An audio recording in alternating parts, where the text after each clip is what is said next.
जय श्री गणेश दोस्तों। हमारी आज की कहानी का नाम है विश्वासघात। कहानी अच्छी लगे तो प्लीज चैनल को सब्सक्राइब कर लीजिएगा। अब शुरू करते हैं कहानी। लो भाभी लड्डू खाओ। बड़ी भाभी के यहाँ पोता हुआ है। पोता होने की खुशी में उन्होंने आपके लिए लड्डू भिजवाए हैं।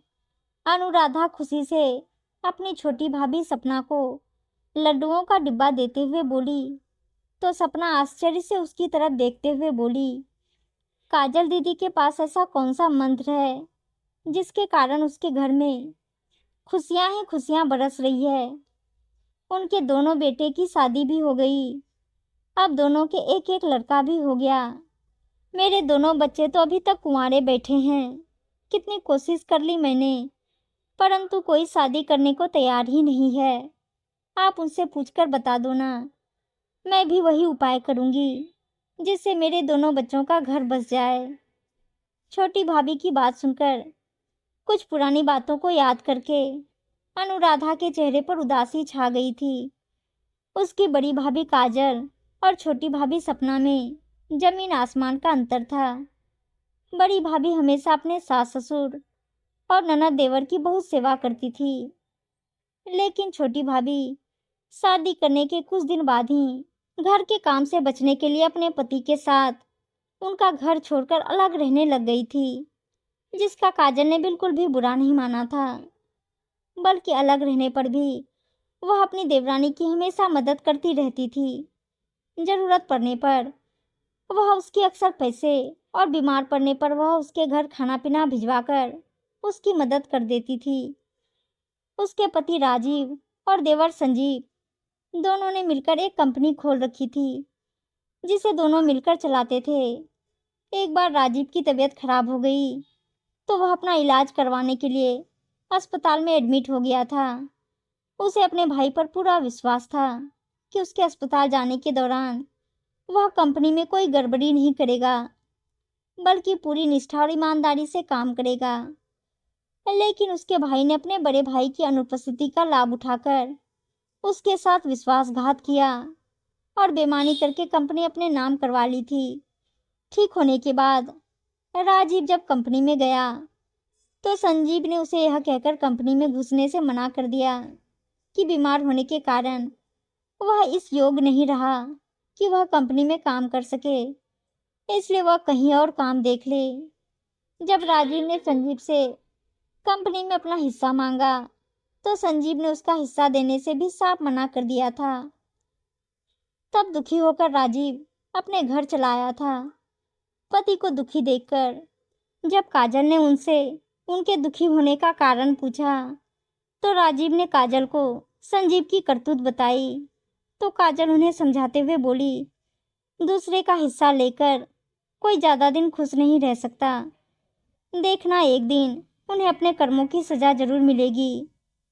विश्वासघाती कभी फलते नहीं और मेहनत करने वाले कभी भूखे मरते नहीं। आप किसी कंपनी में जाकर कोशिश कीजिए, देखना आपको नौकरी जरूर मिलेगी। मैं ईमानदारी से मिले थोड़े पैसे में ही अपने परिवार का पालन पोषण कर लूँगी। पत्नी की बात सुनकर राजीव का दुख कुछ कम हुआ और उसकी दरियादिली पर आश्चर्य भी हुआ कि देवर देवरानी से लड़कर अपना हिस्सा मांगने की बजाय वह उन्हें खामोशी से सब्र रखते हुए अपना दूसरा काम देखने के लिए कह रही थी। उसकी जगह कोई और होती तो अपने देवर के खिलाफ पुलिस में रिपोर्ट दर्ज करवा देती या फिर घर में कलेश कर देती, परंतु उसने कुछ नहीं किया। धैर्य से वक्त का इंतजार किया, क्योंकि वक्त से बड़ा कोई नहीं होता। वक्त जब हिसाब करने पर आता है तो दूध का दूध और पानी का पानी कर देता है। पत्नी का कहना मानकर कुछ दिन बाद उसने एक कंपनी में नौकरी करनी शुरू कर दी थी। भगवान की कृपा से कंपनी से उसे इतना वेतन मिल जाता था कि आसानी से उसके बच्चों की पढ़ाई का खर्चा और घर खर्च आसानी से चल जाता था। 2 बेटे थे उनके, दोनों ही पढ़ने लिखने में होशियार और माता पिता का सम्मान करने वाले। दोनों बेटे शिक्षा पूरी करके जब अपने पैरों पर खड़े हुए तो राजीव और काजल ने सादगी से उनका विवाह उनके योग कन्याओं से कर दिया था, जिससे उनके घर में बेहद खुशहाली आ गई थी। उधर विधाता ने संजीव को ऐसा दुख दिया कि एक दिन बिजली की चिंगारी गिरने से कंपनी में आग लग गई और वह जलकर राख हो गई, जिससे वह पूरी तरह से बर्बाद हो गया। उसके भी 2 बेटे थे, दोनों ही पढ़ने लिखने में कमजोर, जिसके कारण वह ना तो अपनी शिक्षा पूरी कर सके और ना ही अपने पैरों पर खड़े हो सके। ऊपर से उनके परिवार पर अपने बड़े भाई से विश्वासघात का ठप्पा भी लगा हुआ था, जिससे कोई भी पिता उनके घर में अपनी बेटी देने को तैयार नहीं था, जिसके कारण दोनों भाई अभी तक कुंवारे बैठे थे। दीदी, आप मेरी बात सुनकर उदास क्यों हो गई?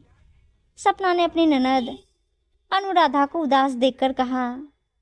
तो सभी बातों पर विचार विमर्श करने के बाद अनुराधा अपनी भाभी सपना से बोली, भाभी, बड़ी भाभी के पास ऐसा कोई मंत्र या उपाय नहीं है। उन्हें ईश्वर पर पूरा विश्वास है कि ईश्वर उन्हें कभी दुख नहीं देते, जो सबको सुख देते हैं और सबकी सेवा करते हैं। आपने बड़े भैया भाभी के साथ जो विश्वासघात किया था, यह शायद उसी का फल है कि लोगों ने आप पर विश्वास करना छोड़ दिया।